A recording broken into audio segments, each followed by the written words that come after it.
सुब्बैया रंग बिरंगी मुर्गियों को एक तरफ एक टोकरी और दूसरी तरफ एक और टोकरी में रखता था। उन मुर्गियों को सारा गांव घुमाकर उन सबको बेचकर पैसे लेकर वो खुशी खुशी घर लौटता है। सुनो करके उसकी पत्नी सुब्बम्मा को पुकारता है सुब्बैया। हाँ जी, आप आ गए, सारे मुर्गियों को बेच दिया आपने, ऐसे कहती है सुब्बम्मा।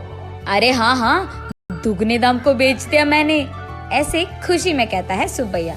हाँ हाँ, उस मुर्गी को अंडे देने के लिए 2 महीने इंतजार करना पड़ेगा अब। हाँ, बात तो सही है।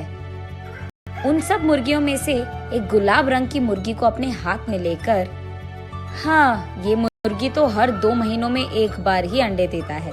काश ये साल भर हर महीने ऐसे अंडे देता, हम इससे बहुत ज्यादा पैसे कमा लेते।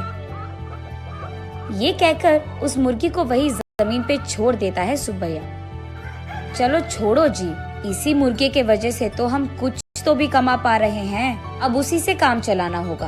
अब चलो, खाने का वक्त हो गया, खाने आ जाइए आप। उस रात के 12 बजने के बाद सुब्बैया धीरे से नींद में जागकर अपनी आंखें खोलता है। उसके बगल में मौजूद सुब्बम्मा गहरी नींद में थी। इसी को मौका मानकर सुब्बैया धीरे से एक चाकू को लेकर बाहर जाता है। बाहर टोकरी के नीचे मौजूद उस गुलाब रंग की मुर्गी को वो बाहर निकालता है और उस मुर्गी से सुब्बैया ऐसे बात करता है। हर महीना अगर तू अंडा देगी तो तेरा कुछ जाएगा क्या? या फिर तुझे इस बात की घमंड है कि तू एक ही है जो रंग बिरंगे अंडे देती है? आज मैं तेरा घमंड उतार दूंगा। तो क्या कि तुम हर महीना अंडे नहीं देती हो, सारे अंडे तो तुम्हारे ही पेट में है ना। उन सारे अंडों को एक ही साथ बाहर निकालकर मैं उन सबको एक ही बार में बहुत ज्यादा पैसे के लिए बेच दूंगा, देख लेना।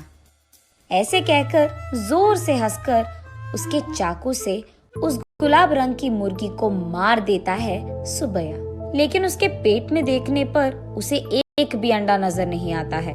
हाय भगवान, ऐसे सोचते ही रहता है कि इतने देर में सुब्बम्मा नींद से जाग उठती है। वहाँ आकर उसके पति के किए को देख, अरे भगवान, ये तूने क्या कर दिया? मैंने सोचा कि सबकी तरह तुम मूर्ख नहीं हो, पर तू तो वही निकला। अरे रे, इतनी अच्छी पैसे देने वाली मुर्गी को तूने जान से मार दिया। अरे रे, सोने की बतख की कहानी कभी सुनी नहीं है क्या तुमने? हाय भगवान, ये मेरे पति ने क्या कर दिया? तुझे लालची बनने की क्या जरूरत थी? ऐसे वो रोती रहती है कि इतने में ए सुनो, क्या कर रही है तू? सुब्बम्मा उठो, क्या हो गया तुझे? सोते हुए इतनी जोर से चिल्ला रही है, पागल हो गई है क्या? नींद से जागकर सुब्बम्मा परेशान होकर अपने पति की ओर देखती है। उसे कुछ नहीं समझ आता है। वो तुरंत बाहर जाकर टोकरी के नीचे बैठे उस मुर्गी को भी देखती है। वो मुर्गी तो हमेशा की तरह सही सलामत थी। ये देख सुब्बम्मा अंदर आकर, ओह, ये सब सपना था, मैंने तो सच सोच लिया था इससे, ऐसे कहती है सुब्बैया से। क्या सपना, क्या सच की बात कर रही है? आधी रात को मुझे उठा दिया तूने अच्छी नींद से। चल जाओ, सो जाओ अभी, कहता है सुब्बैया। अरे जाइए ना आप भी, मुझे तो बुरा सपना आया कि आपने उस मुर्गी को जान से मार दिया, क्योंकि आप लालची बनकर उसके पेट में मौजूद अंडों को निकालना चाहते हैं। मैं कितनी घबरा गई पता है आपको? मुझे क्या पता था कि वो सपना है, मैंने तो आपको बहुत डांट लिया, ऐसे कहती है। हाँ, ठीक है। वैसे मैं उस मुर्गी को क्यों मार डालूंगा? मैं क्या पागल हूँ? वैसे मुझे तो हमारा अतीत बहुत अच्छी तरह से याद है। आज अगर हमें चैन की नींद मिल रही है तो वो उस गुलाब रंग की मुर्गी के वजह से ही है। उसको मैं क्यों मार डालूंगा? चलो सो जाओ अभी, तुम और तुम्हारे सपने। ऐसे कहकर सुब्बैया सो जाता है। लेकिन सुब्बम्मा वही बैठकर अतीत में चले जाती है। एक समय में सुब्बम्मा और सुब्बैया दोनों मुर्गियों का व्यापार करते थे। सुब्बम्मा कुछ मुर्गियों को अपने घर के पास ही रखती थी। उनको खाना देना, उनके अंडों को इकट्ठा करना और उन अंडों को अगल बगल वालों में बेच देना, बड़े हुए मुर्गियों को बिकाव के लिए रख देना और उन मुर्गियों को सुब्बैया का इधर उधर जाकर बेच देना, यही होता था। लेकिन मुर्गियां हर रोज नहीं बिकती थी। कभी कभार तो 10-15 दिनों में एक ही मुर्गी बिकता था। इसी कारण सारा गांव घूम घूम कर थक कर घर आता था सुब्बैया। कभी कभार तो उन मुर्गियों को दाना डालने के लिए भी सुब्बैया और सुब्बम्मा के पास पैसे नहीं थे।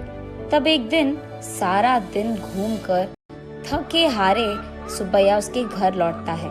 घर आकर वो बरामदे में बैठता है और उसके बगल में सुब्बम्मा खड़ी रहती है। क्या आज भी एक भी मुर्गी नहीं बिकी? वो ऐसे पूछ ही रही थी कि वहाँ एक साधु आता है।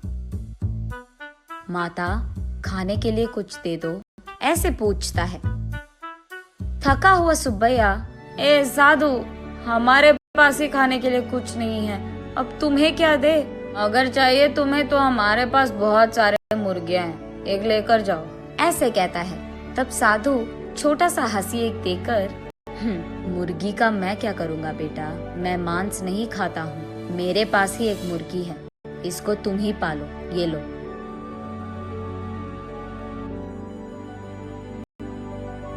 ये कहकर उनके हाथ में मौजूद एक गुलाब रंग की मुर्गी को उसके हाथ में देता है। मुड़कर देखने से पहले ही वो साधु वहाँ से गायब हो जाता है। सुब्बैया तब उस गुलाब रंग की मुर्गी को देख, इस तरह की मुर्गियाँ भी मौजूद है क्या? अगर इसी रंग के मुर्गियाँ हमारे पास होंगे तो हम उन्हें दुगने दाम में बेच पाएंगे, ऐसे कहता है सुब्बम्मा को देखते हुए।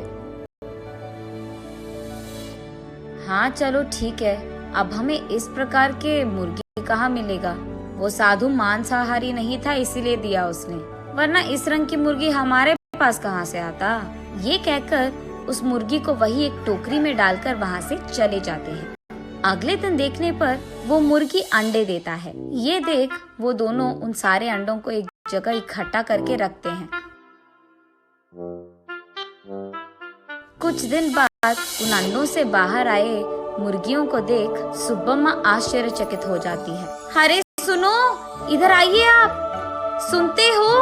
अरे कहाँ हो आप? इधर आइए जल्दी, ऐसे वो अपने पति को पुकारती रहती है। अरे क्या हो गया? ऐसे चिल्ला रही है जैसे कोई मर गया, क्या हो गया? उसके ऐसे कहने पर सुब्बम्मा उसे रंग बिरंगी अंडों को दिखाकर ऐसे कहती है, अरे देखिए ना, उस साधु ने जो मुर्गी हमको दिया है उसके अंडों से रंग बिरंगी मुर्गियां आई है। ये कहकर सुब्बम्मा उन मुर्गियों को सुब्बैया को दिखाती है। चलो अच्छा ही हुआ, भगवान की कृपा हो या साधु की, हमारे लिए तो ये भला ही है। चलो हमारी मुश्किलें तो खत्म हो गई। आज ही मैं इन सारे मुर्गियों को बाजार में दुगने दाम पर बेचकर उन पैसों के साथ घर लौटूंगा। सुब्बैया जो रंग बिरंगे मुर्गियों को लाता है वहाँ के गांव वाले कभी नहीं देखे थे। इसी कारण गांव वाले सारे बहुत उत्साह से हमें चाहिए तो हमें चाहिए ऐसे एक दूसरे में बहस करते हुए सुब्बैया के पास जाते हैं।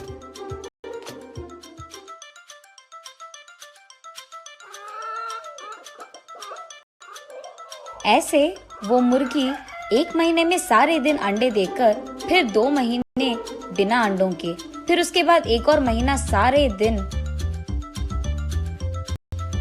अंडे देते हुए रहती थी। अब उन्हीं महीनों में सुब्बैया भी अंडों को जमा करके उन्हें बाजार में बेचता था। ऐसे ही कुछ ही दिनों में पति पत्नी दोनों कमाए हुए पैसों के कारण चैन की नींद सोने लगते हैं। सुब्बम्मा वापस होश में आकर, ओह अब याद आया, सुबह मैं सोच रही थी कि ये मुर्गी साल भर अंडे क्यों नहीं देती है, शायद उसी कारण ऐसा बुरा सपना आया मुझे। ये सोचकर वापस गहरी नींद में सो जाती है सुब्बम्मा।